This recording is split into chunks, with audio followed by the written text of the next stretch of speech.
चनाब, रावी और सतलज में ऊंचे से इंतहाई ऊंचे दर्जे के सैलाब का खदशा। आइंदा 48 घंटे हसास शहरी अलर्ट रहें। पीटीएमए ने रावलपिंडी, लाहौर, गुजरावाला डिवीजन में शहरी सैलाब का इम्कान जाहिर किया है। सैलाब के खतरे के पेश नज़र दरियाई इलाके से 1.5 लाख अफराद को महफूज मुकाम पर मुंतकिल कर दिया। पीटीएमए ने मुतालिका अजला के डिप्टी कमिश्नर्स को हाई अलर्ट जारी कर दिया। लाहौर, साहिवाल, मुल्तान, बहावलपुर, डीसी खान, कसूर, ओकाड़ा, पाकपतन, बिहाड़ी, बहावल नगर, लोधरा, मुजफ्फरगढ़ में अलर्ट जारी किया गया है।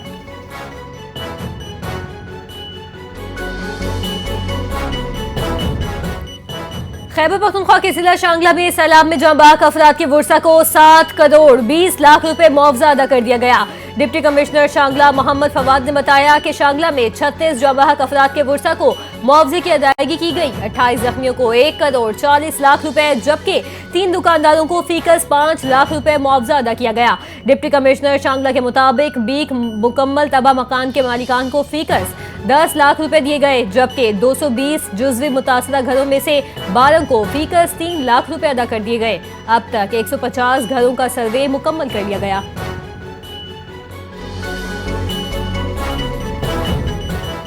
सिंध भर में बारिशों के बाद मलेरिया के केसेस में खतरनाक इजाफा। जनवरी से 25 अगस्त तक मलेरिया के 1,16,828 केसेस रिपोर्ट। महकमा सिंध की रिपोर्ट के मुताबिक कराची में मलेरिया के 1,200 केसेस सामने आए। हैदराबाद डिवीजन से मलेरिया के 50,499 केसेस रिपोर्ट। सखर डिवीजन में 9,263, लाड़काना डिवीजन में 33,333 केसेस, मीरपुर खास डिवीजन से 8,943 और शहीद बेनज़ीराबाद से 13,590 केस रिपोर्ट हुए। तर्जमान महकमा सेहत ने बताया कि रवां साल दिमागी मलेरिया के 3 केस रिपोर्ट हुए और मरीजों का ताल्लुक हैदराबाद से है।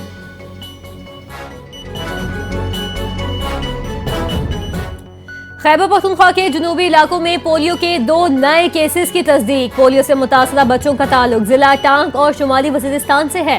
नेशनल इमरजेंसी ऑपरेशन सेंटर ने सूबे के जनूबी इलाकों में सूरत हाल तशवीशनाक करार दे दी। रवां साल पाकिस्तान में पोलियो केसेस की तादाद 23 हो गई। अगले माह मुल्क भर में इंसदाद पोलियो की खुसूसी मुहिम शुरू की जाएगी। यूएई के सुबकदोश सफीर की वजीर आजम शहबाज शरीफ से अलविदाई मुलाकात। वजीर आजम ने सफीर को मुद्दत मुलाजमत की कामयाब तकमील पर मुबारकबाद दी। शहबाज शरीफ ने पाकिस्तान यूएई ताल्लुकात के फ़रोग़ में किरदार पर शुक्रिया अदा किया। वजीर आजम ने कहा शेख मोहम्मद बिन ज़ायद अल नहान के जल्द दौरे पाकिस्तान के मुंतज़िर हैं। यूएई सफीर हमाद उबैद ने कहा कि 9 साल क़याम के दौरान अवाम और हुकूमत की हिमायत पर शुक्रगुजार हूँ। कहा पाकिस्तान और यूएई के ताल्लुकात के लिए मुस्तक़बिल में भी काम करता रहूँगा।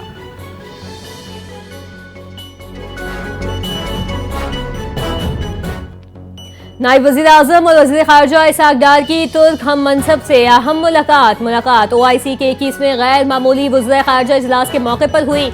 इसहाक़ डार ने OIC चेयरमैनशिप में तुर्की के कायदाना किरदार की तारीफ की। मुलाकात में फ़लस्तीन के साथ मुकम्मल यकजहती का इआदा भी किया गया। गज़ा में इंसानी बहरान पर फौरी इमदाद की ज़रूरत पर जोर।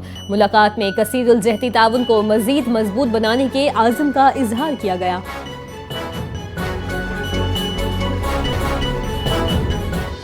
तोशाखाना 2 केस में अहम पेशरफ्त। बानी PTI और बुशरा बीबी के वकला और अहले खाना को समात में शिरकत की इजाजत दी जाए।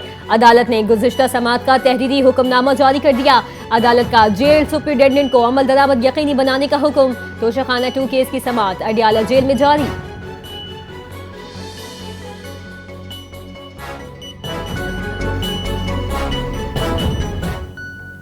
जहलुम में पुलिस ने मारूफ मजहबी स्कॉलर इंजीनियर मोहम्मद अली मिर्जा को 3 MPO के तहत गिरफ्तार करके जेल मुंतकिल कर दिया। पुलिस का कहना है मुख्तलिफ मजहबी जमातों की जानिब से उनके खिलाफ दरख्वास्तें दायर की गई थी जिसके बाद कानूनी कार्रवाई करते हुए इन्हें हिरासत में लिया गया।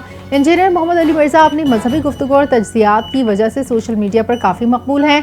पुलिस हुकाम का कहना है कानून के मुताबिक कार्रवाई की गई है और मामले की मज़ीद तहकीकात जारी है।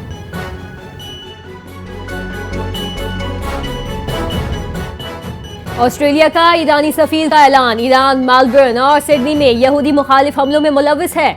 ईरानी सफीर और 3 अहलकारों को 7 दिन में मुल्क छोड़ने का हुक्म दे दिया। ऑस्ट्रेलियाई वजीर आजम ने कहा कि पासदारान इनकलाब को दहशतगर्द तंजीम करार देने के लिए कानून साजी करेंगे। ईरान के खिलाफ मजीद इकदाम पर भी गौर किया जा रहा है। ऑस्ट्रेलिया ने तेहरान में अपने सिफारत खाने की कार्रवाइयां मुअत्तल कर दी।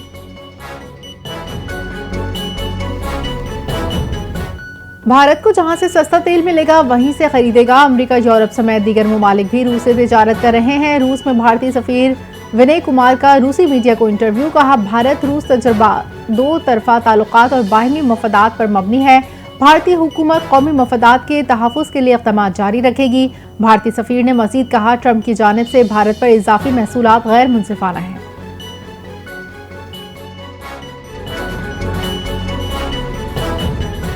हुकूमत का यकम रबीउल अव्वल से अशराए जश्न रहमतुल्लिल आलमीन मनाने का ऐलान।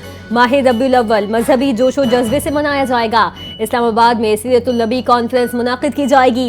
वफाकी वजीर मजहबी उमूर सरदार यूसुफ ने कहा कि नबी करीम सल्लल्लाहु अलैहि वसल्लम ने मोहब्बत, अमन और भाईचारे का दर्ज दिया।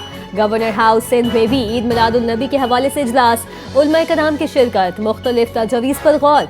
यकुम से 30 रबीउल अव्वल तक महाफिल मुनाकिद होंगी। गवर्नर सिंध कामरान टिसूरी ने कहा कि ईद मिलादुल नबी के तमाम अखराजात ज़ाती हैसियत में अदा करूंगा। गवर्नर हाउस के किसी प्रोग्राम में अवाम के टैक्स का पैसा इस्तेमाल नहीं होगा।